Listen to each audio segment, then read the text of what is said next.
Shalom saudara sekalian, kali ini saya membuat satu program namanya Simple Study Bible.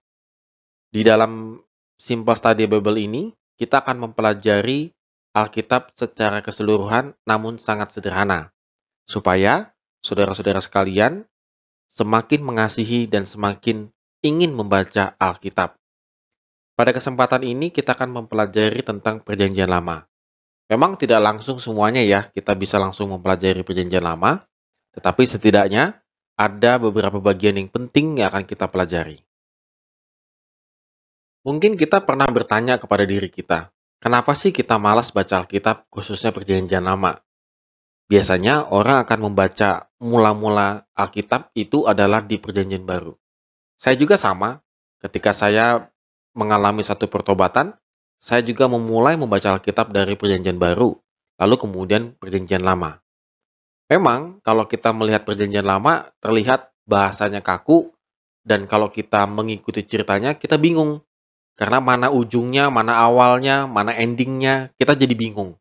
Seolah-olah cerita itu seperti berdiri sendiri. Padahal, dalam Perjanjian Lama, cerita-cerita itu tersusun sedemikian rupa dan menyambung satu dengan yang lainnya. Ada juga yang mengatakan, ya ribet soalnya. Kenapa? Kalau kita masuk ke bagian-bagian cerita-cerita tersebut seperti masuk hutan. Artinya masuk hutannya seperti apa? Kita nggak ngerti ini tuh di daerah mana, mukanya seperti apa, kemudian situasinya seperti bagaimana. Kita benar-benar seperti masuk hutan.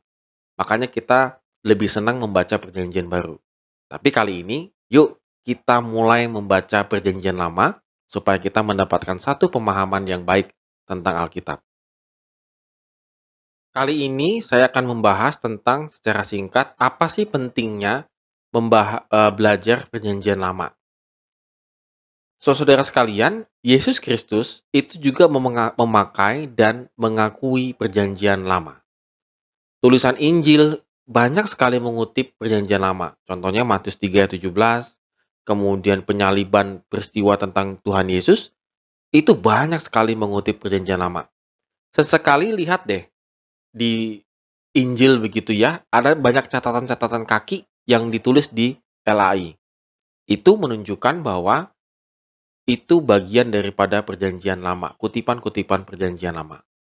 Dan juga Tuhan Yesus mengakui otoritas Perjanjian Lama dalam Yohanes 5 ayat 39, Matius 4 ayat 1 sampai dengan 11 dan lain-lain sebagainya. Bagaimana Tuhan Yesus menyebutkan tentang kitab-kitab Perjanjian Lama. Kemudian Paulus dan tulisan-tulisan non-Paulus seperti 1 dan 2 Petrus, Filip, dan lain-lainnya, itu juga sama mengakui adanya Perjanjian Lama. Contohnya 2 Timotius 3 ayat 16 yang terkenal. Dan juga banyak sekali dalam surat-surat Paulus itu mengutip Perjanjian Lama. Lalu kemudian yang tadi saya bilang, surat Petrus, Yudas, Wahyu juga mengutip Perjanjian Lama. Artinya saudara sekalian bahwa baik itu Tuhan Yesus Kristus, penulis Injil, Paulus maupun penulis-penulis non-Paulus, itu semuanya mengakui bahwa tulisan-tulisan mereka berdasarkan Perjanjian Lama. Kalau boleh saya simpulkan sedikit, tanpa Perjanjian Lama, maka Perjanjian Baru seperti buku yang tidak ada latar belakangnya, dan tanpa Perjanjian Baru, maka Perjanjian Lama seperti buku yang belum selesai. Ini adalah seperti mata uang koin, dua sisi yang saling berhubungan satu dengan yang lain, walaupun terlihatnya sepertinya kok nggak nyambung, tapi percayalah, nanti kalau saudara-saudara ikut Simple Study Bible saya, kita akan melihat betapa hebatnya Tuhan, cerita tentang Tuhan yang menyatakan dirinya kepada manusia. Dan kita akan semakin mengagumi melalui membaca Alkitab. Oke, kita akan memulai tentang bagaimana terbentuknya Perjanjian Lama. Ini saya sederhanakan ya, karena kalau saudara ingin jauh lebih dalam lagi, saudara bisa membaca dari buku-buku pengantar Perjanjian Lama. Ini satu bahan yang sebenarnya sangat rumit dan ribet begitu ya. Tetapi saya akan melihat garis besarnya saja dan secara sederhana. Pertama adalah ucapan-ucapan. Sebelum adanya buku Perjanjian Lama, maka semuanya adalah ucapan-ucapan. Belum ada terbentuk tulisan. Lalu kemudian Musa menerima Taurat adalah awal kanon. Jadi kanon itu adalah awal daripada terbentuknya kitab-kitab. Dalam Keluaran 24 ayat 3 sampai dengan 4. Maka sebelumnya mereka memang tadi saya bilang masih lisan, masih ucapan.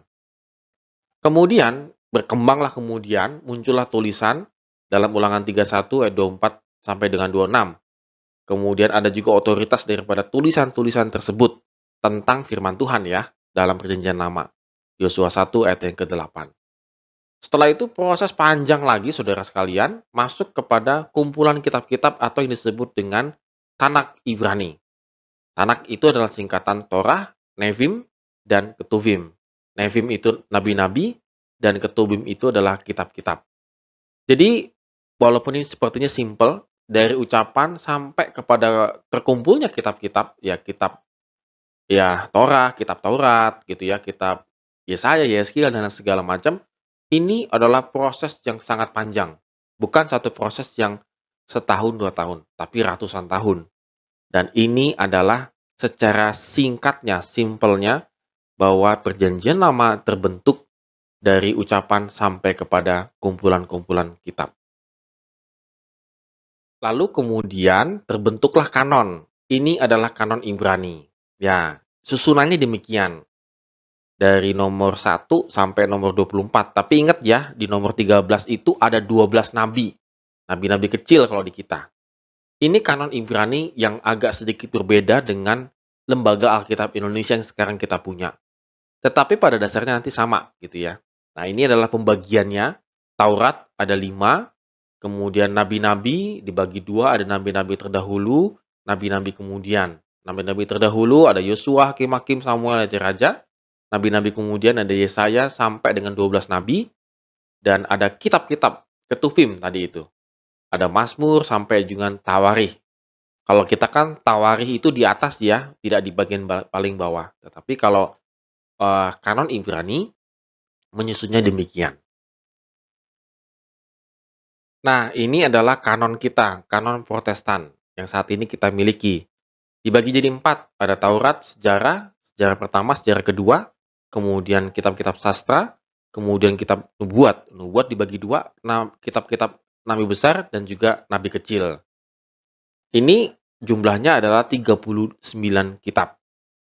Jadi saudara-saudara sekalian memang agak berbeda nih susunan dari kitab Protestan dengan kitab Ibrani aslinya, begitu ya.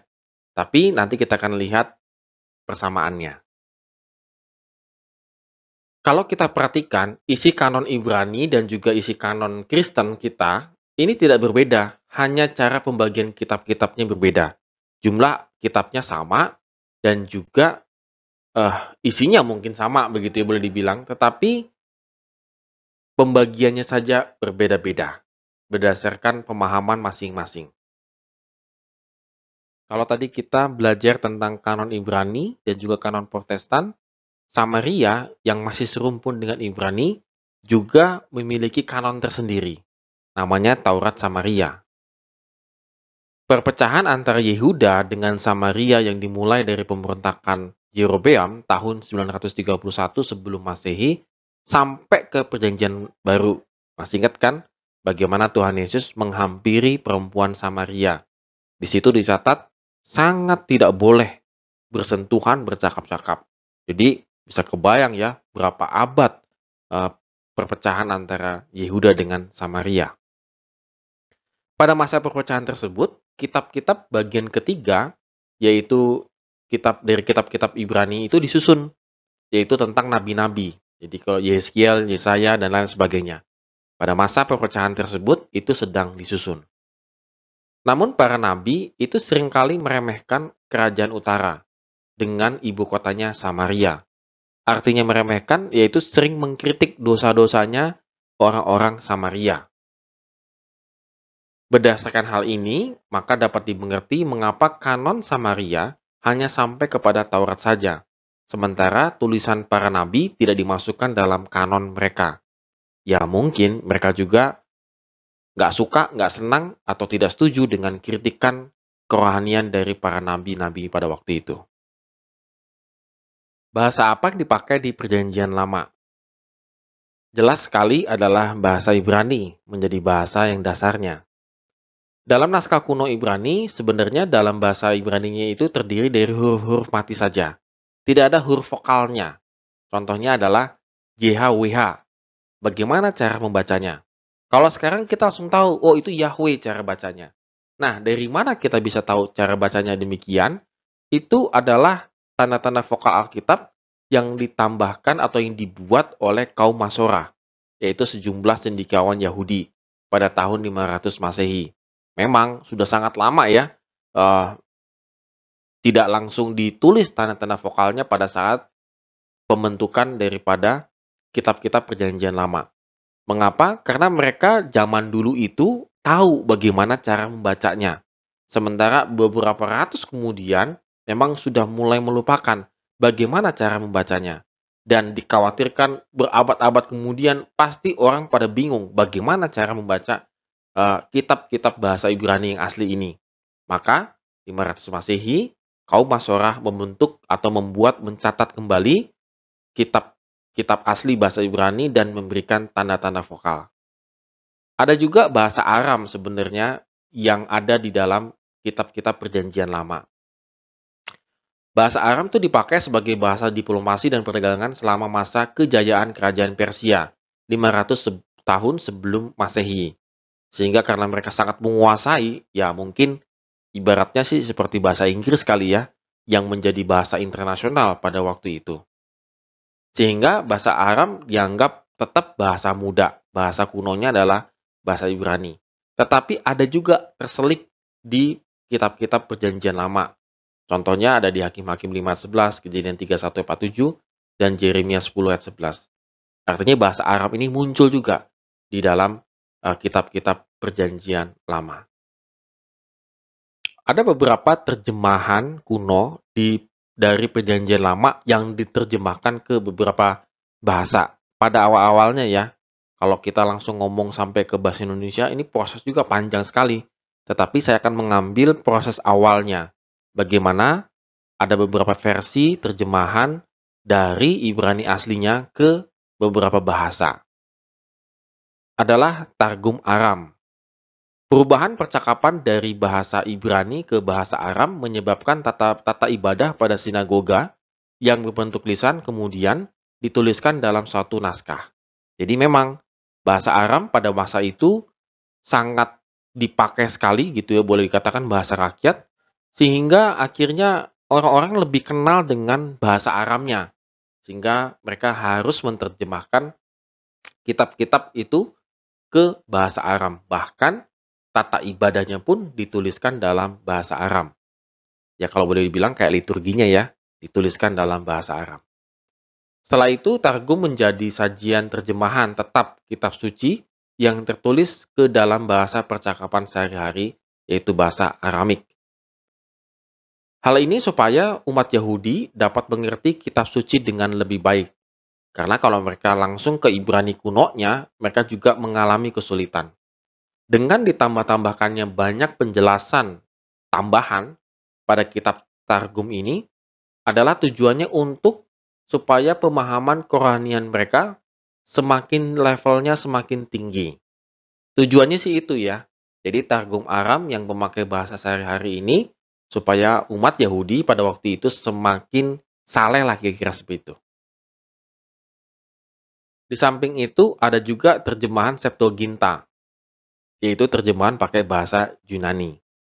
Septuaginta atau 70 dalam simbol Romawi adalah terjemahan tertua dan terpenting dari Perjanjian Lama ke dalam bahasa Yunani. Septuaginta dibuat di Alexandria untuk memenuhi kebutuhan orang Yahudi diaspora yang berbicara bahasa Yunani. Itu kira-kira tahun 250 sampai 100 sebelum Masehi. Para penulis Perjanjian Baru banyak mengutip Perjanjian Lama dari naskah terjemahan itu, sebab para rasul menuliskan tulisan-tulisan mereka dalam bahasa Yunani. Jadi, Septuaginta merupakan satu terjemahan yang sangat penting pada waktu itu, karena memang bahasa pada waktu itu menjadi berubah lagi. Yang tadinya bahasa Aramik, lalu kemudian bahasa internasionalnya menjadi bahasa Yunani. sehingga sangat diperlukan untuk menerjemahkan Ibrani kuno Perjanjian Lama menjadi Septuaginta, bahasa Yunani. Lalu kemudian ada terjemahan versi Syria, bahasa Syria. Terjemahan bahasa Syria atau dialek Aram yang lebih sederhana atau Peshitta, bahasa rakyat. Jadi tadi bahasa Aram sudah bahasanya ini, ada lagi nih dialeknya tuh dialek bahasa rakyatnya gitu ya. Artinya ya bahasa kita lah, kayak mungkin lu gua lah begitu ya, dalam bahasa kita sehari-hari begitu ya. Lebih sederhana lagi. Nah, terjemahan ini dibuat pada abad-abad permulaan Masehi. Karena memang pada waktu itu percampuran masyarakat itu semakin tinggi. Tidak hanya Yahudi saja, Yunani saja, tetapi juga ada semacam dari berbagai macam bahasa, maka bahasa Syria ini paling sering dipakai dalam percakapan sehari-hari. Nah, kelemahan terjemahan ini adalah pada bagian Taurat masih bergantung kepada Targum Palestina. Jadi memang tadi kalau ada Targum Aram, ada Targum Palestina, dan lain sebagainya. Sehingga tidak mengacu lagi kepada Ibrani yang kunonya. Dan juga ada beberapa bagian yang terpengaruh oleh terjemahan Septuaginta. Makanya dapat dikatakan walaupun terjemahan Syria ini dibuatnya di abad-abad pertama, tetapi tetap tanda petik ya, keasliannya langsung menerjemahkan dari Ibrani kunonya banyak diragukan oleh para ahli. Ada juga terjemahan-terjemahan yang lain yang mengacu kepada Septuaginta. Pada abad kedua Masehi, Aquila membuat terjemahan harafiah yang populer di kalangan orang Yahudi. Karena pada waktu itu kalangannya orang Kristen Yahudi itu memakai Septuaginta. Lalu kemudian muncul seorang Aquila yang tadinya non-Yahudi, bertobat menjadi Yahudi, dia menerjemahkan ulang Septuaginta yang lebih populer bahasanya, supaya bisa dipakai oleh kalangan orang Yahudi. Intinya sih, gak mau samaan dengan orang Kristen, karena Yahudi dan Kristen pada waktu itu sampai sekarang pun berselisih begitu ya. Dan juga muncul versi-versi yang lain, Theodosians seperti Theodosians dan juga Symmachus. Kemudian ada yang membuat terjemahan bahasa Latin tua. Jadi dari Septuaginta diterjemahkan ke bahasa Latin tua. Kira-kira tahun 150 Masehi. Dan bahasa Latin tua ini sebenarnya dipergunakan untuk jajahan Romawi di Afrika Utara dan Gaul Selatan yang susah memahami tentang bahasa Yunani begitu. Tetapi akibatnya banyak sekali muncul bahasa-bahasa Latin tua yang lainnya. Sehingga Paus Damaskus yang pertama, tahun 382 Masehi, menugaskan Jerome untuk membuat bahasa Latin yang lebih merakyat yang dikenal dengan Vulgata. Lalu kemudian ada juga versi-versi yang dipergunakan untuk penyebaran kekristenan. Contohnya terjemahan bahasa Koptik Mesir pada abad 3-4 Masehi. Terjemahan bahasa Koptik Mesir ini sebenarnya awalnya dipergunakan untuk masyarakat petani di Mesir. Lalu kemudian ada juga bahasa Ethiopia yang terjemahannya dimulai dari abad keempat Masehi. Kemudian ada bahasa Armenia. Bahasa Armenia ini mulai terjemahannya dari abad yang kelima dan didasarkan kepada terjemahan Peshitta dan Septuaginta. Kemudian terjemahan bahasa Arab tidak merupakan satu terjemahan baku karena bahasa Arab pada waktu itu mewakili beberapa, boleh dikatakan campuran ya terjemahan, ada Ibraninya juga, ada Samarianya juga, Septuaginta, Peshitta, dan Koptik. Jadi bahasa Arab pada waktu itu diterjemahkan memakai beberapa referensi versi yang lainnya. Jadi tidak langsung semata-mata Septuaginta, tetapi ada juga Ibraninya, Peshitta, dan Koptik. Nah, ini prosesnya sampai sebelum 600 Masehi. Intinya adalah terjemahan-terjemahan ini memang digunakan supaya orang semakin memahami Perjanjian Lama pada waktu itu. Kalau kita simpulkan secara sederhana, dari Perjanjian Lama bahasa Ibrani aslinya, lalu ada terjemahan Aram, lalu kemudian terjemahan Yunani Septuaginta yang sangat terkenal, dari sini muncullah terjemahan Syria, terjemahan bahasa Yunani versi lainnya, terjemahan bahasa Latin, dan terjemahan sekunder bahasa-bahasa yang lainnya, bahkan sampai ke bahasa Indonesia.